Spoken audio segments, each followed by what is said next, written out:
Hi, everyone. Welcome to Talking Tech with Creatives podcast. My name is Stella Oni, and I'm the host of this podcast. We discuss the intersection between technology and creativity, and I've actually spoke to so many guests from different industries. So we are in episode 15, and I've got a special guest this evening. I'm saying this evening because I'm recording it in the evening. It might be daytime or afternoon somewhere, wherever you are in the world. I've got a special guest. Before I introduce him, I just wanted, because I always try to do an intro on technology and what is going on. I'm recording this today is the 6th of February, and this podcast is not always every week, it's every other week. I try to stretch it to every other week, and sometimes maybe 3 weeks, but every other week is the ideal one. So by the time this particular podcast is, what I'm going to say would have dated, but I'm going to say it anyway. I don't know if I mentioned it in my previous solo episode, but the British government are doing a consultation on, because I always talk about AI and what is going on in the AI world. And when I talk about AI, my last interview that I did with Jendela Benson, we talked about the distinctions between the different AI models and tools. We're talking about generative AI. So I'm not talking about AI for medical, medicine or law or any other area, but this is generative AI, which affects artists. So the government are doing a consultation on AI. Yeah, they've said AI. So they haven't talked about, they haven't said generative AI, but they said AI. So basically, startups, what they want to do was give the startups the opportunity to be able to bypass the copyright and bypass the copyright. I'm trying to look at my notes and see what it says exactly. So they want to introduce a copyright exception for the use of works to train AI model.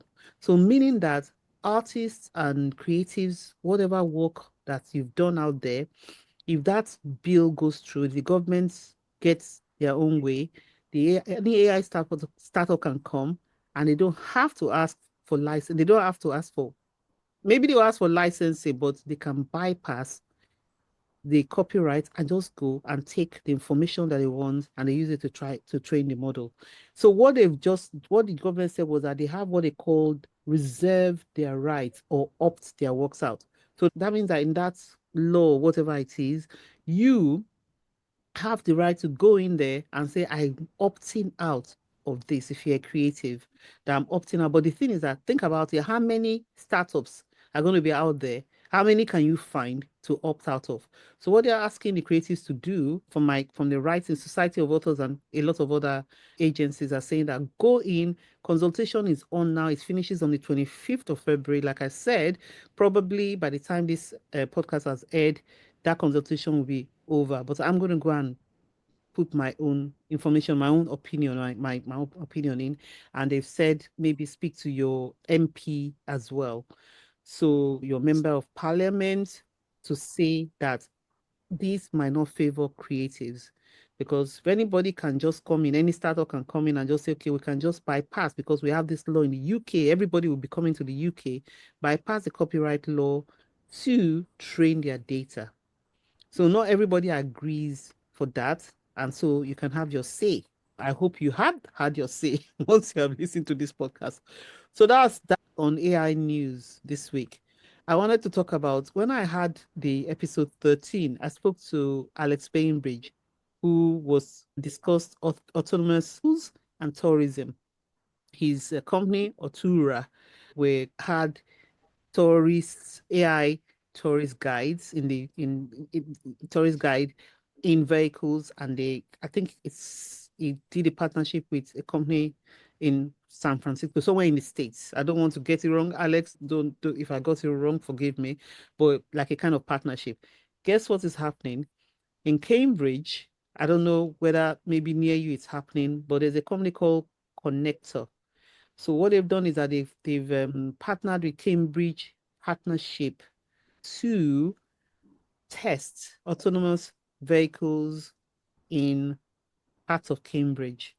So from now, I think it started in January and it's finishing at the end of March. And where I go to in Cambridge, because I do some work in Cambridge, is where it's happening. Whether I'm going to be brave enough because I know the roots. I've seen it, and maybe if I took a photo, I might be able to show you the route. So I know the routes. Maybe I might be brave enough to actually jump into these vehicles and see if I can go in or not, whether I'm brave enough to do that or not. But there's an autonomous testing at the moment that is going on in a part of Cambridge.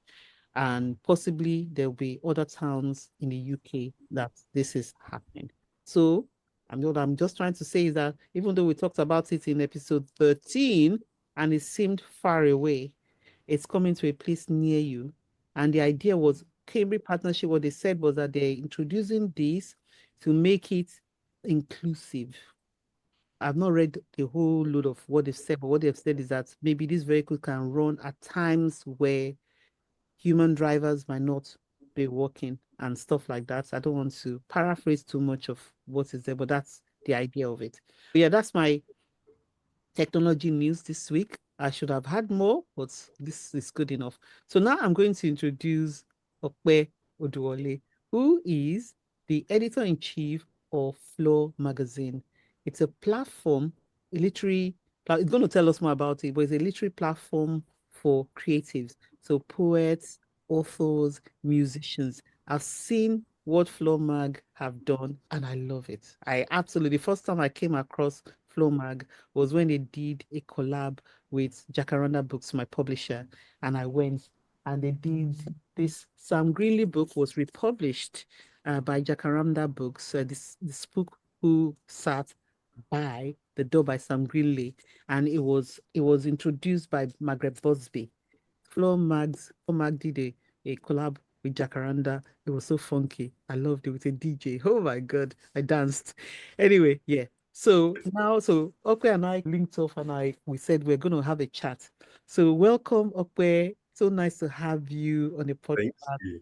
Thank you so much for having me. I'm really looking forward to this. I am looking forward to it. I want us to talk about Flong Mag and everything else that you've been doing. In fact, before the podcast, we were just discussing how Okwe has went to do Dirty Lagos. Dirty December. I'm going to Dirty Lagos. I'll be calling it Dirty Lagos. Dirty December. Oh, this He is went what to, no, this is what he didn't go to Dirty December. He went to work. But I prefer to say he went to do Dirty December. they're one and the same. They're one on the same. They're one and the same. Had a fantastic time in Lagos. I have been so jealous because, of course, we've been cold in England. Okay, what I want to do is I want you to tell me about yourself. Let's start with you and how you started with the idea of Flow Mag. Of course. So I've always loved writing, always loved reading from a very young age. I was a bookworm, Mm. big bookworm. So I didn't really talk much. I was reading a lot more.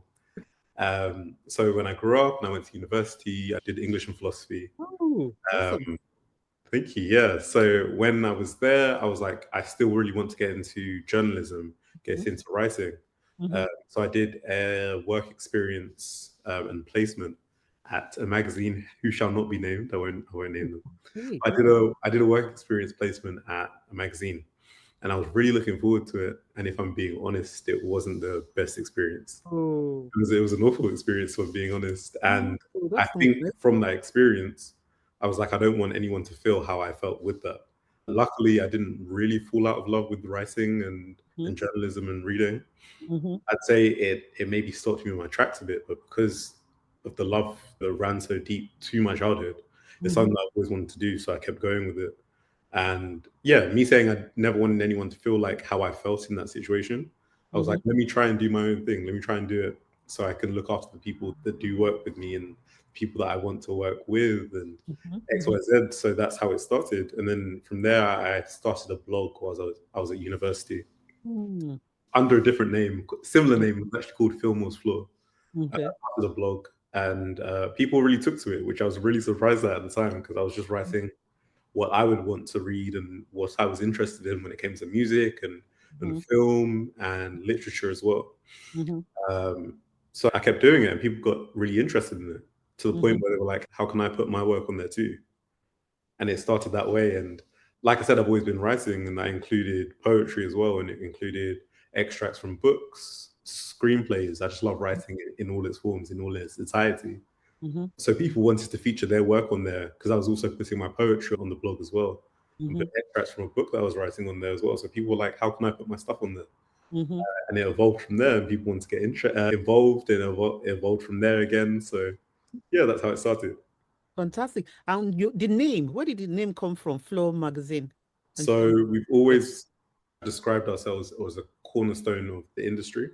So we've okay. always wanted to be on the ground. So one of the objectives of the Floor magazine is to lift up and coming and emerging talent within the respective fields that we cover. Okay. So essentially being on the floor or being on the ground as people are coming up. So that's what we've always wanted to do, support the people that are coming up, or the Mm-hmm. people underrepresented, or the people that don't necessarily have a voice or know where to place their voice. Mm-hmm. So that's how it started, and that's why we went with the floor. So the question I wanted to ask is what made you, because there's quite a few digital magazines out there, but what distinguishes you? What is the gap in the market that you found? Because it's a digital, yeah, magazine. Yes. You've got a physical, have you got print copy? You've got Yes, so we're both actually. So that's one of the things I would say, that we're both. So it's not just online, it's both. I'd say there are quite a few things actually that distinguish us from other platforms. okay. I think one, the fact that we are both, the fact that we're online. We also Mhm. do print issues, Okay. like design as well, that we did for the collaboration with Jack Yes. Random I Books. wish I could find mine. I loved it. I'll send you another one. It's okay. Okay. Okay. Another one is that we focus on black talent that's coming up through the ranks as well. So Mm-hmm. when I say underrepresented, it does essentially mean a lot of black talent. So that's not only in music, but in TV and film and in literature as well. Mm-hmm. And we try to support talent on both sides. What I mean by that is not only the people, not only the readers, or the consumers, or the listeners when it comes to music, it's also the artists as well. We like to Mm-hmm. support them. We like to support the writers. We like to support the authors. Mm-hmm. So we try and create community on both sides of the coin. Yeah. So the people that engage with the art and the people that are creating the art as well. Yeah. So how do you reach your, so how have you been able to reach your readers? Just quite curious about that because of course, we're leading into technology and social media and different ways that you're reaching your. So, what was the starting point? How did they know about you in the beginning, and how are they connecting with you now? What is the link? So I definitely say that social media plays a huge part in the outreach or connecting with our readership. Mm-hmm. Social media, through our site as well. We have newsletters, and we're in the space of creating what we're calling a writers community at the moment. So we're trying to connect people online, which is great. Oh, We're using online as a stepping stone to being in person. okay. I think it's really important to capture people both online and then in person as well. Yeah, in person communities. Yeah. Definitely. We Yeah. don't want to lose that sense of community. I think it's so much easier to build a community Mm-hmm. in person because Yeah. there's that emotional attachment when you do see people. I think Mm-hmm. it's quite easy with technology to lose that sense of in-person community Yeah. or Yeah. that essence of community that you do build. Mm-hmm. So essentially, we use technology and social media as a stepping stone to get to that. Mm-hmm. That's definitely one of the main ways that we do connect with people. Okay. So in terms of your building this community, how are you doing that? This community that you're trying to build at the moment, the writing. Yes, the writers community. This is an all-encompassing community. So Okay. it's not only trying to think, it's not only bloggers or journalists. We're also looking at authors. We're also looking at essayists. We're looking at songwriters, Mm-hmm. poets, script writers. I think Mm-hmm. again, writing in its entirety Yeah. and building out the community that way. So, for example, we're going to have a newsletter that goes out to all the writers Mm-hmm. with different prompts. So they might read it once a week, and there's a different prompt that might trigger or work with people differently in a different way. So, for example, say if I'm a songwriter and you yourself as an author, Mm-hmm. we might look at the prompt that's meant to go out to everyone, but we might look at it in a different way. And it Mm-hmm. might spark inspiration in a different way. Mm-hmm. Also, looking at doing some online workshops for Okay. writing. We're really trying to personalize the experience. Yeah. And then from there, we'd love to bring it into in person and then have workshops that way, have sit down sessions where people can look at each other's work, edit each Mm-hmm. other's work if they'd like to make comments on it, or even read it out to a group of people, but Mm-hmm. also have that version online as well. So we're really trying to connect people through words and through writing. Yeah. So what struck me one about you was I found a kind of energy when we went for this event with Jacaranda that buzzed. We had the book, then we had the music, and people talked. And there was a kind of, you were able to attract a core group of people that came, were committed to that. How did you grow that community? Because, like, how long has Flowmark been around? About 6 years now. Yeah, Mm. so it's not. I would say that it's So been one of those things that they say, oh, like they came from yesterday, but you've been growing exactly. Yeah, nothing it is for overnight. 6 years. Wow. Nothing is overnight, and I think we've been really meticulous in how we built it and Mm-hmm. attracting like-minded people. Like-minded people, but I think like-minded through a certain connection. I think you saw it yourself. There's a huge variation of the type of people that were there, but I Yeah. think the connection that Cool. brought Yeah. everyone together was just A a lot. love of culture or a love of literature, for example. Yeah. And I think the great thing about the community we built is that there's interconnection. So, Mm. like you said, it was a literature event, but we had a DJ play, so music was involved. Yeah. We had food Yeah. there, so Yeah. food was involved. I think And it's drinks, man, it was amazing. I loved it. thank you. Absolutely. Yeah, I think it's Yeah. really important to show that connection to one culture, Mm-hmm. also how one topic or one art form can connect to another, and Mm-hmm. the feeling that it brings out when it does. I think that's how we've built our community. Yeah, the buzz. It's not just literature events, we'll do music events, but then Mm-hmm. also be a literature element to it. We might do a film or a TV event. There's a music element to it. I think that's really what does bring people together. Mm-hmm. And like the collabs, because what you've got is quite unique in the way you're doing it, that I know that the wider places in terms of film or TV or radio and all that, you could actually do some kind of collaborations. So have you tried collaborating with mainstream at all in any way? Definitely, definitely. We've done quite a few mainstream collaborations. Mhm. So just, I think I'll just talk about 2024. Okay. So 2024, we did a collaboration with Spotify.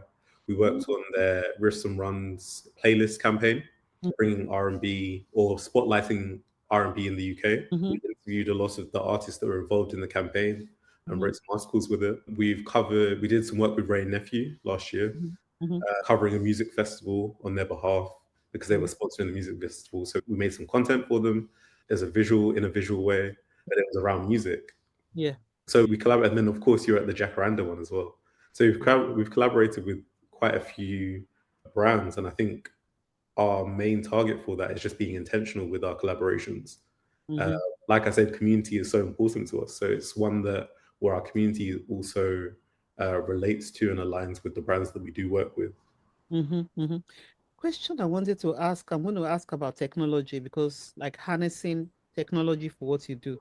And we know, yeah, the AI world will always come. Every time I do this podcast, I'm talking about AI because AI is there.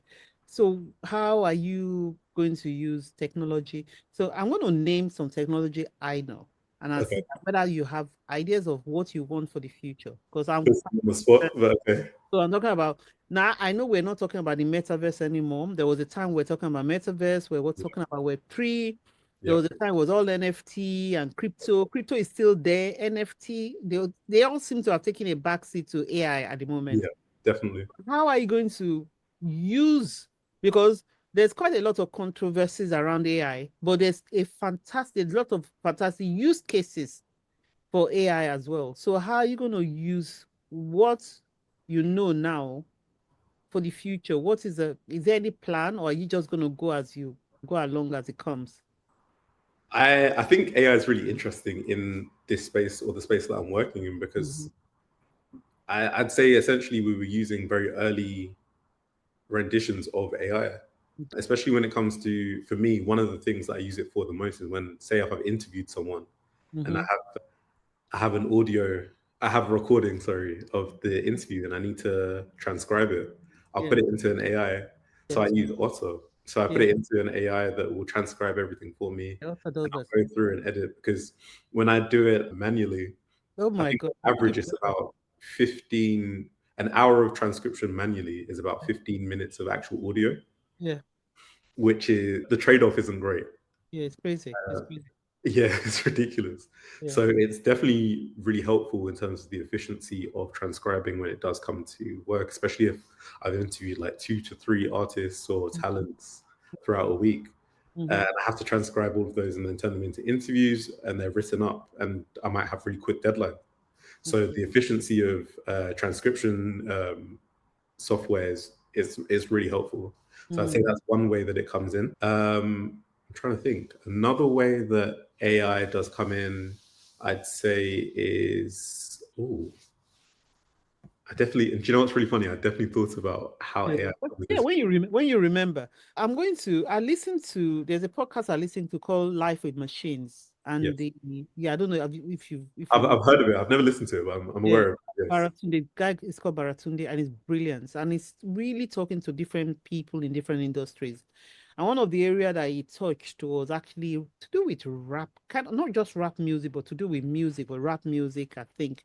And how what is happening is that it's almost people are now using AI as a starting point. It's almost like it's lean AI. So they're using it to experiment with different things and really produce it. So it's even though, and I say this because the writing community, they're very, because of copyright and what I've just discussed in the intro, they're very wary of AI. Not everybody, some people embrace it, some people are not. But in other communities, for example, it's seen as a way to actually just jumpstart different aspects. And that particular episode that I listened to, this person was using AI, they were able to like maybe do like a kind of write a song and were able to produce different renditions of that song. They were able to quickly scale it up and do different things with it. So it's going to catch up very quickly in some areas. Definitely, It's definitely. going to catch up. Some people are going to just take it and run with it, and some people might not run with it. So we'll see how it goes with that. There's a kind of like like would you consider using maybe like platforms like Substack and Patreon, or you're not gonna, or you're just Yeah, no, I've definitely thought about the idea of it. I mm-hmm, think it's really interesting because it helps you streamline the kind of work that you want to do, mm-hmm, having platforms like that. mm-hmm, But I do think that there is an ethical side. Even come back to the AI quickly. I think there's an ethical side to it that mm-hmm, does make it really interesting in the industry that I'm in. mm-hmm.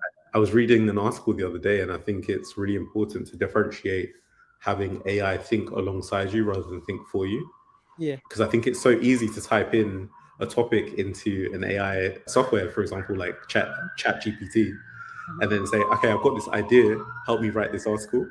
Yeah, no, that is. And but it's obviously you can usually tell when things like that are done in terms of Mhm, the pattern and the format of the actual article, but it essentially is done for you. mhm, So I mhm, think the ethical side of it, making sure that people are still seen and heard and the opinions that matter still come through. mhm, I think I try and find a balance. So, like you said, that you can, because I've also seen software like you were talking about for music, and it helps you produce, yeah. It's which is it's fascinating, but also shocking at the same time. The fact that AI has gotten to the stage where it can do stuff like that. I do think it's great as a building block, for example. So it mhm, can show you if I was a producer and I mhm, didn't know where to start and I wanted to start producing, I didn't necessarily have the tools to help me. I do mhm. think it's a great starting block to to jump from, Yeah, but to use it as your basis and that's that is something that I'm not completely comfortable with. So I yeah, think it's about setting the parameters for yourself and making sure that they work for you. yeah. So when I'm building out an article, for example, and I'm like, okay, I need a starting point. Mhm, Sometimes I can use AI to help me build that starting blocks. And I've got these ideas and this opinion, but I don't know how to find that connector in the middle. mhm, And sometimes AI can help me find that connection in the middle.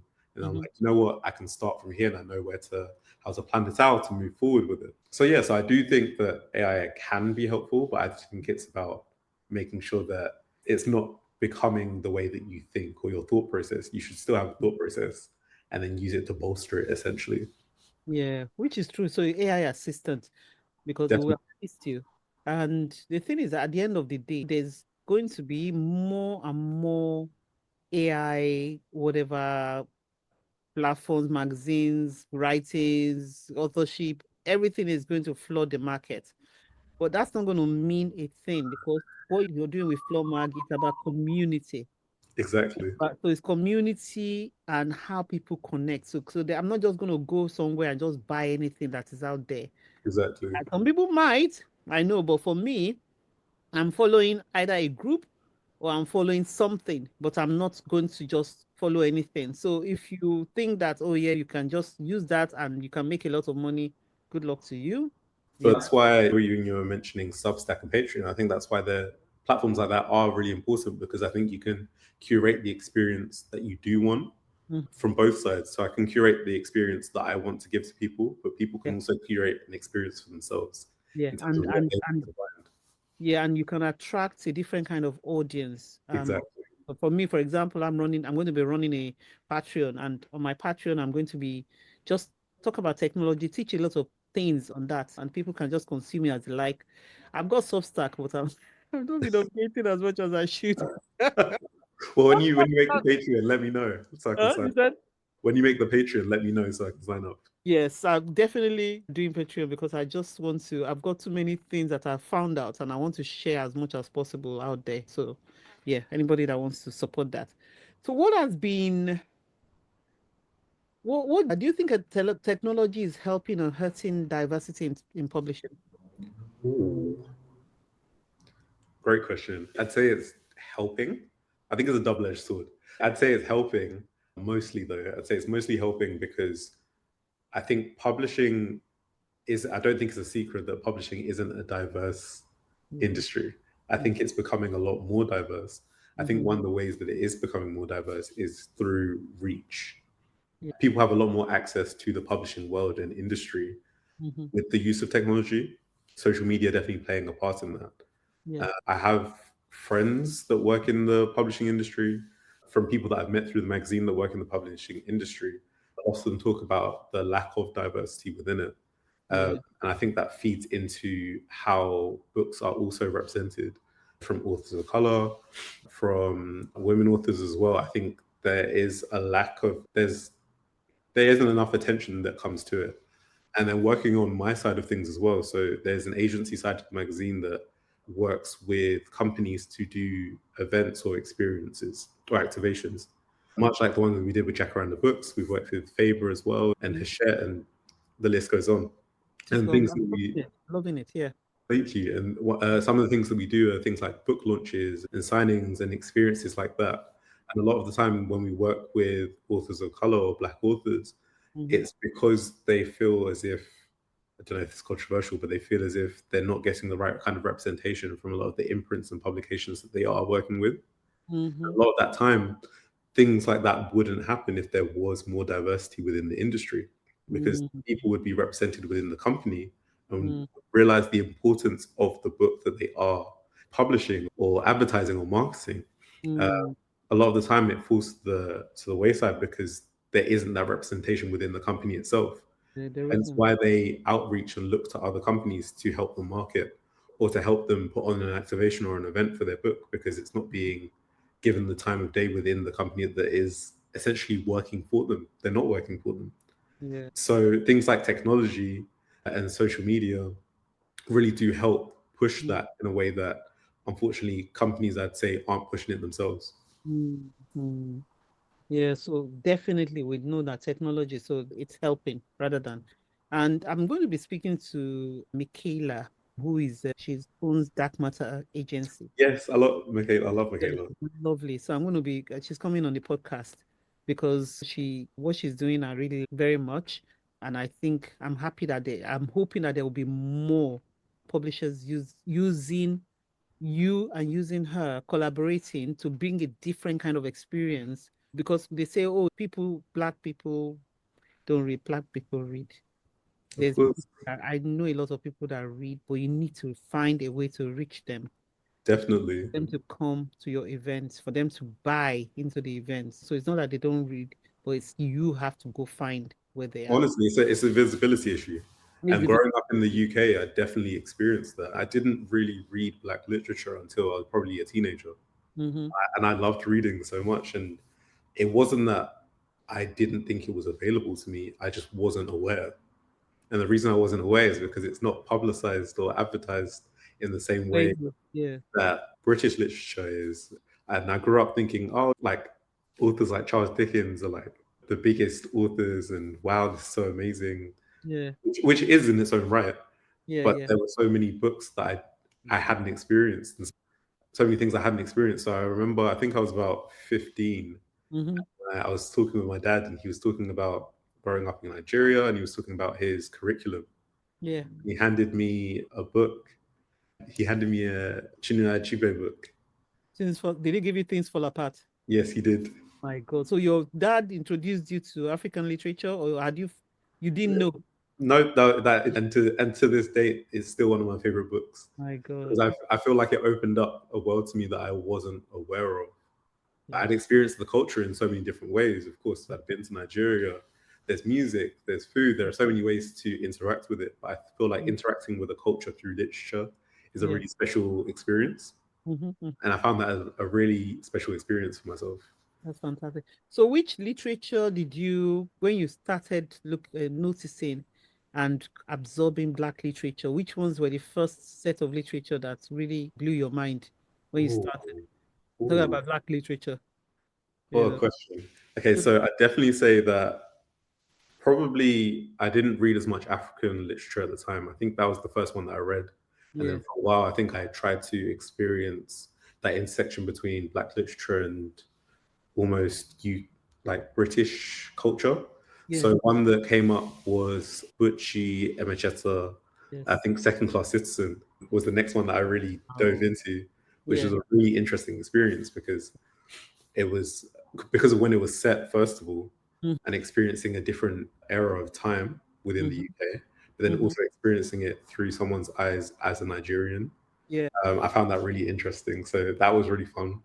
I Hmm. think from there I went into American literature, and oh, So you'd have maybe Alice Walker, it Toni Morrison, wasn't. were I, they like, did I you? definitely read all of those, but it wasn't there, and my mind's gone completely blank, which I'm really. When you remember? Do you know why it's really embarrassing? Because I always shout about them as one of my favorite authors, and my mind's gone No, is it completely. commercial? Did you read commercial or literature? Did you read commercial fiction or fiction? He's Or were both. you? He writes both. I He did. writes. I read a lot of commercial American fiction. He White writes a American. lot of essays, but then he writes fiction as well. Uh, Oh, really? oh my gosh! Go Tell It on the Like, Mountain. is he alive or dead? Dead. Not James Baldwin. Thank you. I don't know why that's so I embarrassing. love James You Baldwin. could you could edit that part out. But yeah, James Baldwin. It's gonna be in. It's gonna be in. Thank you so much. I Well, know you're we're about being to skip real. on. You're being real. You're being real. You don't have to remember everything. Let's make But it James, real. I love James Baldwin's work so much. Yeah. Oh my God. It's Yeah. it's so raw and so Yeah. honest. And I Yeah. think, like I said at the time, it juxtaposed a lot of the literature that I was reading at the time, Mm-hmm. which was so interesting in a way that I'd say really formed or shaped my core being at the time.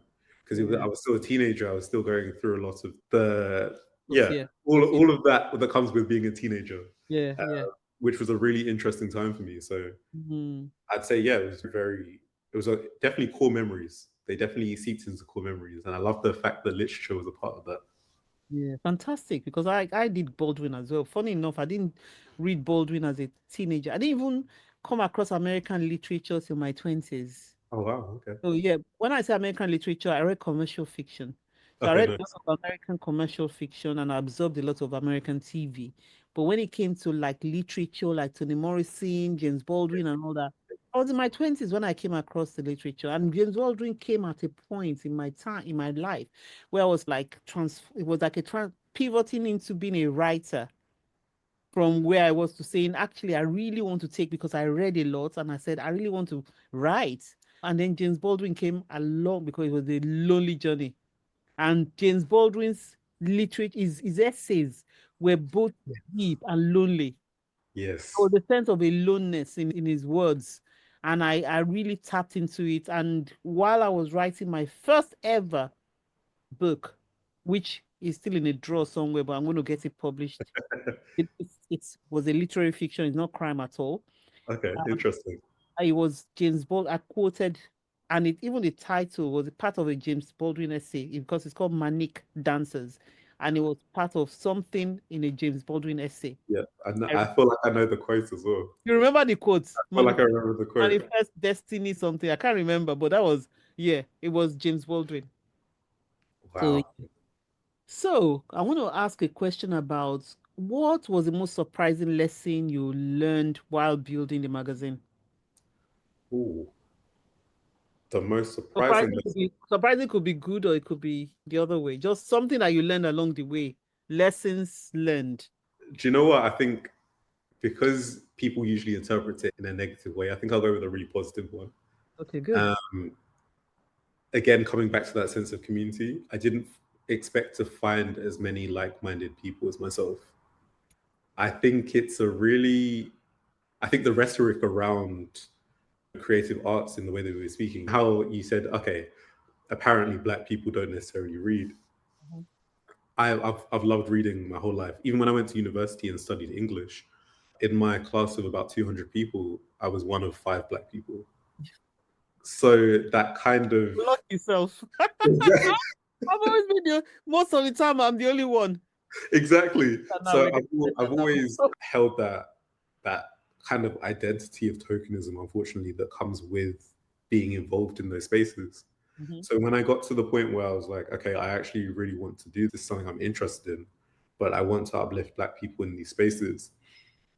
The amount of people that came out of the woodworks, or people that I was even friends with that I didn't even know were interested in the creative arts in the way that I was as well, I found that very comforting.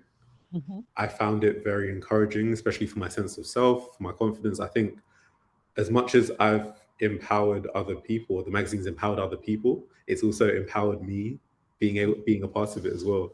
And I Mhm. find that a really beautiful thing. So as much as it was challenging to do, I'd say it's very rewarding at the same time. And it still does feel very rewarding to this day, no matter what kind of challenge comes. So yeah, so I'd say that's what I'd go with. Did you ever feel like giving up? Yes. I'm frustrated. It's not. I wasn't gonna sugarcoat it. I was thinking, should I? No, straight away, yes. Mm, Um, because it's tough. It it is is. tough, especially in the UK that doesn't tend to favor creative arts or creativity in the way that I'd like it to, in the way that a lot of people would like That it in to. that unique kind of way. Exactly. And then I'd say that it's even more niche, the fact that, Ish, that's you it. know, the fact that we focus on literature within the creative arts as well. And I'd say it's even more niche, the fact that we focus on Black people within these spaces. Mhm. So a lot of the time when we do work with people like we were mentioning before, for example, a lot of people won't necessarily have the time of day for a platform that focuses solely on Black people or solely on uplifting Black people in those spaces. So it is difficult. It's very difficult, but at the same time, it's very rewarding because you do meet those talented people. I think one of the things that really does keep me going when I do step back and I'm like, this is difficult, is when Mhm. we look at all the people that we've worked with Mhm. at the beginning of their journey and the beginning of their career, Mm. and then you look at where they're at now, and it's wow. We had that conversation where for a lot of artists, especially in the music industry, it would be their first interview or their first cover of a magazine. But Mhm. now they're doing tours, like world tours, or Mm. they're selling out thousands, hundreds of thousands of records, millions, in fact. And they've got songs that are charting. And Mhm. it really means a lot because Fantastic. it's almost like we started at the same point and where we've gotten to. I'm so proud of where they are. Mhm. So nice to be a part of their journey whilst them also being a part of ours. Mhm. So Mhm. yeah. That's fantastic. But yes, I do. I do feel like giving up quite a lot of the I time. know it's crazy. It's crazy, but you just have to just hold on to that vision and what you want. Definitely. For me, for example, especially when it came to writing and when it came to like other things, when I was going on with my particular vision, because I wanted to talk about not just okay, book set in Nigeria or book set in the UK. If you could go back and give yourself one piece of advice when you started from like, what would it be? Ooh. What just one? Go back. Yeah. I think the main thing that I would give to myself is not to don't worry so much about trying to change or trying to fit in. Oh, I think growing up, I was very conscious of the fact that I didn't always fit the not even stereotype, but I didn't fit the mold that was around me. tell me I about think because it. of that, I tried to. I Tell me about it. I think a lot of people went through the same thing. To be fair, I think everyone's going through something similar, or everyone did go through something similar when they were Yeah. younger. But I think because of that, me trying to fit myself into a mold and be malleable for other people, I didn't have that sense of self, or my sense of self wasn't as strong as it could have been, Mhm, which I think is a shame because I think I know for a fact actually now that when I was younger, who I was mhm, very beautiful and very, very ambitious and courageous and all these wonderful things that I wasn't necessarily so sure of then, but I'm mhm. very sure of now.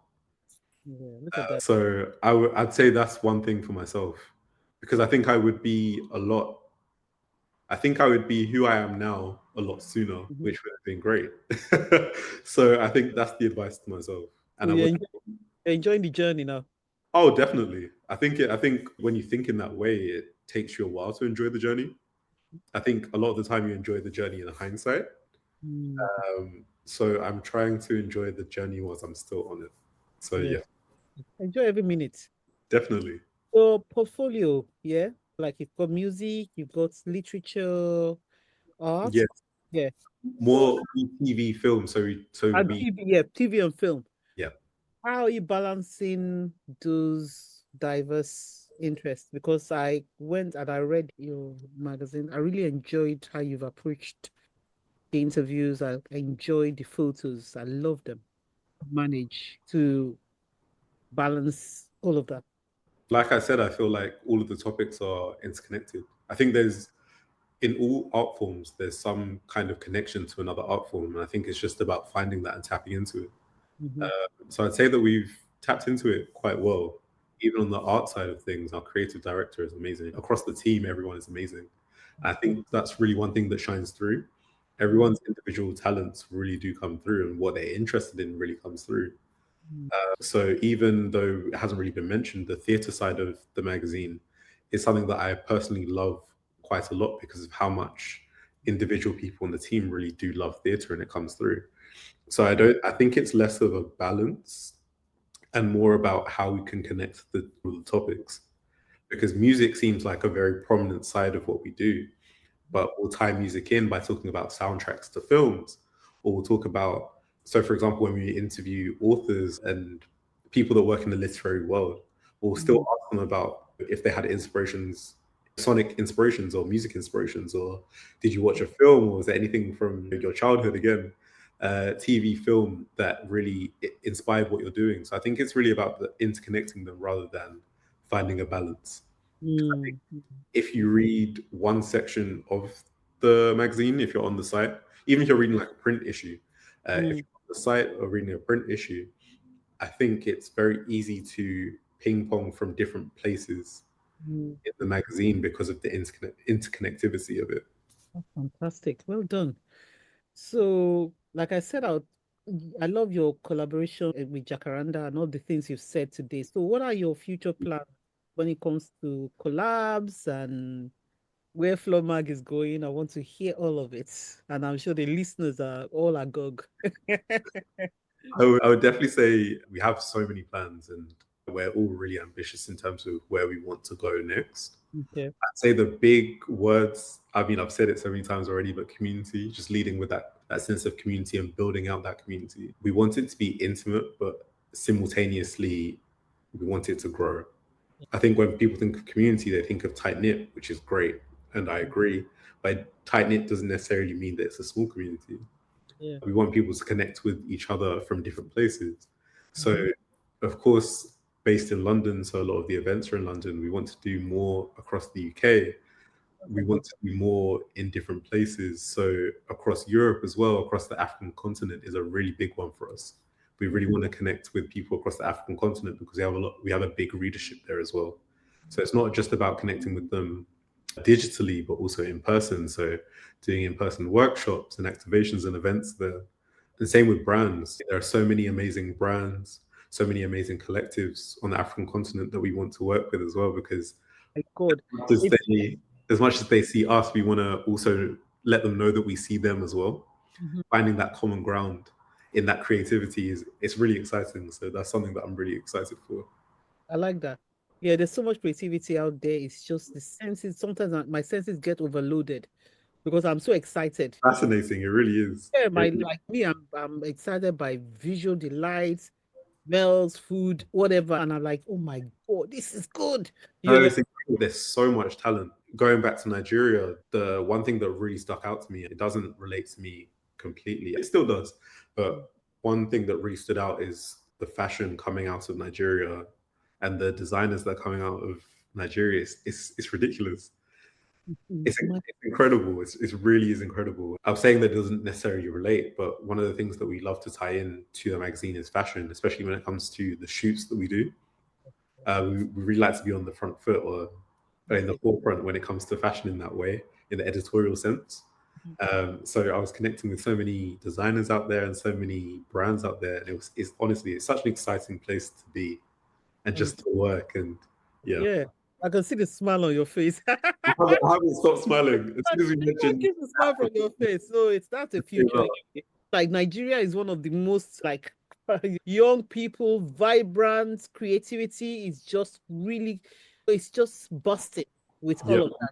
And it's a pity that the infrastructure and all the things will not match up because that's a drag. But we don't want to talk about that today. it's a big drag. But I'd say one positive is that I don't think people or a lot of young people that I know that are or that I've seen that are working within those spaces, as much as the infrastructure would help, they're not necessarily relying on it and making their own infrastructure and their own networks and community Yeah. together, which I That's think is what really that's what powerful and useful. Because I yeah. feel like we don't have enough of that in the Western world and in the UK. But I digress. That's another conversation. It's the lean method. This is what I say. For example, like I'm an author, but I use everything that I'm interested in. I just go down the rabbit hole of whatever I'm interested in. So I'm not looking at, oh yeah, this is what an author should be doing. When I'm writing in an area, I want to collab. I want to see who is in that space, and I want to go out to those spaces. You're doing what Stella should be doing, not I'm what. just I'm just Stella. And if it works, if you are attracted to that, then fine. If you don't like it, too bad. I'm That's just their problem. I just doing what I'm like, yeah, what I like. Exactly. And that's what I like about what is there, the immediacy of people just doing what they enjoy doing and using the leanest way. In technology, we have the lean method. Yes. You using the leanest, fastest way to get there. I don't like all this trying to get over a hurdle and you're taking forever for it when you can use the lean method to get there very quickly and get what Exactly. you need to do and be out. Now, I'm going to ask a question about balancing act. How are you balancing between your flow mag and life in general? How are you having fun or you're not? Because when I speak to people, they'll say, oh, what I'm doing is this is my hobby. You have a hobby. Work has become my hobby. Okay. You're talking about everybody else now. They say, So I feel like it is the same. I think one thing that I actually have tried to work on is making work not my hobby. Because I think that's the really hard thing about doing what you love. Because like I said, I love reading. I've always loved reading. I've always loved music, and I've always loved visual art, from like film to theater to TV. I've loved all of them in every essence of it. And because I've loved them, it's been really easy to make work something that I love. But it also needs to be something. There needs to be something else. sorry, outside of that. There So, needs to be something else so outside of. what are you passionate about that is outside of what you do? I love sports. Okay, good. Oh, seriously? Yeah, I love sports so Oh, much. what sports? Football, basketball, Who do you support? Arsenal. Ah, yeah. Of course. Arsenal. I'm a big Arsenal fan. So Man U. okay, good. Sorry if you're Man U. I'm just talking about anybody listening. Oh, you don't need to apologize. It's okay. They'll understand. Arsenal. Yeah. Yeah, so I love sport. That's a really big thing for me. And I love watching sports and I love playing sports. So I think one thing I'm trying to get more into is playing sports again. Mhm. Because the older I've gotten, the less sports I've played. So I'm trying to get back into So playing sports. what sport would you? So I've started playing football again. I've started playing basketball again, and I will go to the gym, and then I run as well. So I've started doing all of those again. My goodness. I'm trying to, at least. I don't know how frequently I'm doing it, but I'm trying to. Well done. Well done. I'm Yeah, and trying. then I'm trying to find like Yeah. offshoots Hmm? of the You things. I'm trying to find offshoots of the things that I love as well. So even though it is tied to it, I'm trying to make other hobbies within it. So one of them, I don't know if you can see behind me on mm-hmm. this side. So I've started collecting vinyls. So Ah, although it's music adjacent or affiliated, it's not directly tied to what I do. yeah, but you've started collecting vinyls. Yes, and I love it so much. I say the other thing that's not connected to it is I love plants. Oh, really? I can see some plants behind Yes, you. I've got literally everywhere in this room is covered with plants. Fantastic. So I love Really? And they plants. don't die. They No, don't. they don't. I'm also surprised, but they don't die. Um, Wow. it's really nice looking after something other than yourself. That's why I love plants. So it keeps me So busy in that respect. I'm going to ask you, what advice do you give people that are up and coming, who are interested in doing what you're doing or different things? What is the advice you give them? Es- Um, Especially when they're in secondary school, like trying to find themselves. I'd say that there is a lane for everyone. Again, just because you don't necessarily fit into a mold, or you think it might be really niche and no one's interested in it, you're Mm, interested in it, and there are so many other people like you. Just because you haven't met them, it doesn't mean that they don't exist. yeah. So keep following that lane that you've created yourself. Don't try and fit into other people's lanes. It's already busy and full. Mm, That's one thing. I'd say the other thing is to just start. Whatever you're thinking of, don't think, oh, okay, I'll start this when I get to this point. I'll start it when I get to that point. Maybe I'll hold off for a while. Just start. It doesn't have to be perfect, it just has to start. yeah. My sister's always said something to me, which is the great idea that you've had, five other people in the world already have it. Yep, already. So I think it doesn't have to, yeah, it doesn't have to be perfect.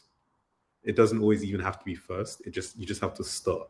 Yeah, And then you yeah. can build from it. You can build on it from there. It can evolve from there. You can perfect it from there. You can't Mm, perfect something that hasn't started. mm, So I'd just say to start. okay. And I'm going to ask you a question that just popped into my head. And that is, I feel that there's still a lack of role models, black role models, male role models for young black males in the UK.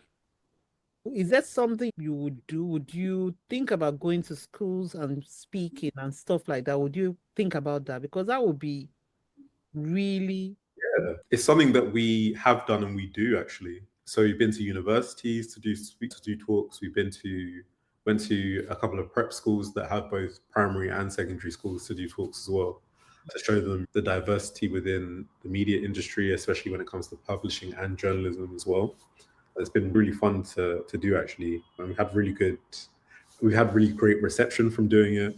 People that have been interested in it but didn't necessarily know the next steps to take. It's been really nice to help people find those steps and help people gain interest as well. We've had some talks where I've gone into a school and started to talk, and people have been like, why would I be interested in this? And then mm, at the end of it, they've come up to me and started asking questions about how they can get involved and stuff like that, which is really heartwarming and really rewarding as well.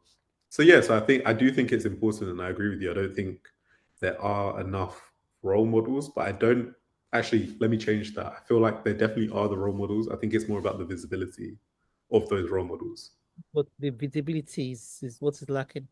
Absolutely, absolutely. I think they exist, and I think they've always existed. It's about whether they're in spaces that are easy for people to gain access to them. Mm, But you're right. I think things like going to speak in schools and youth clubs and places where you can find young people is the mm, best way to do it. mm. Yeah, Yeah. So we've come to the end of the podcast, which I wish we could go on forever because I know it's so soon. I so enjoy talking to you. So where is the best place for people to reach out to you? And if they want to get Flow Mag, where are the best places for them to go?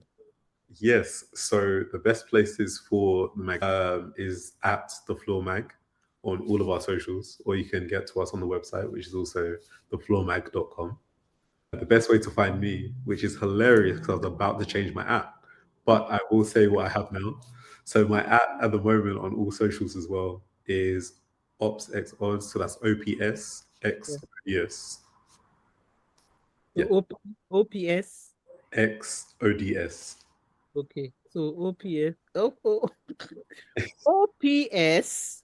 So X S for sugar, S for sugar, and then and X, X for X-ray. then O, and O then P. DS. So D for Delta. Good luck on that one. See, that's exactly why I need to change it. That's exactly why Yeah. I need to change it. So But yeah. So is that what you've got now? that's what I've got now. But Okay, but you're going to change it. Yeah, I because think if you I'm going to change yeah, it to my. I think I'm change just going to your change it. name. Change it to your name because it's difficult to try and reach you if you have something that is difficult to access. But Exactly. But yeah, if you need to reach me, go through all the magazine socials, and yeah, you'll yeah, find yeah, yeah, in yeah. some way, shape, or form you'll find me. Oh, thank you so much for coming up here. I really appreciate it. And thank you so much. And I've really I'm enjoyed sure it. we're going to catch up with Flow Mag in the future to see what else you're doing out there. Oh, So absolutely. And thank you to you. I really enjoy your platform and your podcast. So thank thank you so much. you.